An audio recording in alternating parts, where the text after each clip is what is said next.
একজন সাহাবী এক বেদুইনের বাড়িতে আশ্রয় নেন। আশ্রয় নেন বলতেছি এই সেন্স থেকে, আমাদের সময় তো আমরা কোথাও গেলে রেস্টুরেন্ট আছে বা আমরা যে কোনো জায়গায় উঠতে পারবো, কিন্তু সেই যুগে যদি আপনি ট্রাভেল করেন তাহলে আপনার কিন্তু থাকার জায়গা নাই। তখন যাত্রাপথে কারো বাড়িতে আশ্রয় নিতে হবে, এবং সেই যুগে কালচারটা খুবই নর্মাল ছিল। কেউ যদি আগন্তুক আসতো তাকে আশ্রয় দেওয়া হতো। তো ওই সাহাবীর নাম ছিল উবাইদুল্লাহ ইবনে আব্বাস রাদিয়াল্লাহু আনহু। উনি রাসূলুল্লাহ সাল্লাল্লাহু আলাইহি ওয়াসাল্লামের চাচাতো ভাই। উনি একটা বাড়িতে যান, বেদুইনের বাড়িতে যাওয়ার পর আশ্রয় নেন। সেই বেদুইন খাওয়ানোর মতো তার কিছুই ছিল না, তার একটা ছাগল ছিল।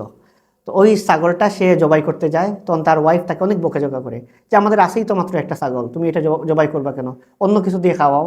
তো ওই বেদুইনের কথা হলো, না আমাদের কাছে তো মেহমান আসছেন, তো মেহমানকে একটু আপ্যায়ন করা দরকার।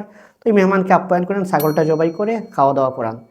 যখন উবাইদুল্লাহ ইবনে আব্বাস রাদিয়াল্লাহু আনহু চলে যাবেন, যাওয়ার পর কিন্তু অনেক ধনী ছিলেন সাহাবীদের মধ্যে, যারা টপ ধনী ছিলেন তাদের মধ্যে একজন উবাইদুল্লাহ ইবনে আব্বাস। উনি যাওয়ার সময় সেই বেদুইনকে 500 দিনার দিলেন। 500 দিনারটা আনুমানিক কত সেটা আমরা হিসাব করি। সাহাবীদের যুগে 1 দিনার দিয়ে একটা ছাগল কিনতে পাওয়া যেত।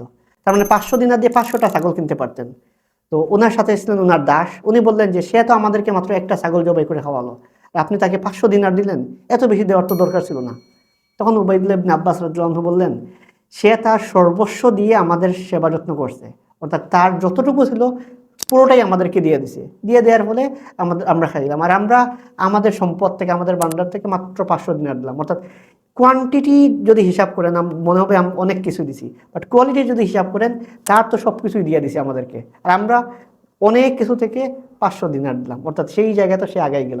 তার মানে একটা ছাগলের জন্য উনি 500 দিনার দান করেন, এবং দান শুধু করেন নাই, ওই উনার দাসকে শেখাইলেন যে দান করার মেন্টালিটিটাকে, এবং উনি বুঝাইলেন দান করার দিক থেকে আমরা কিন্তু এগিয়ে যাই না, এগিয়ে গেল সেই বেদুইন লোকটা যে তার সর্বস্ব দিয়ে আমাদেরকে আপ্যায়ন করেছিল।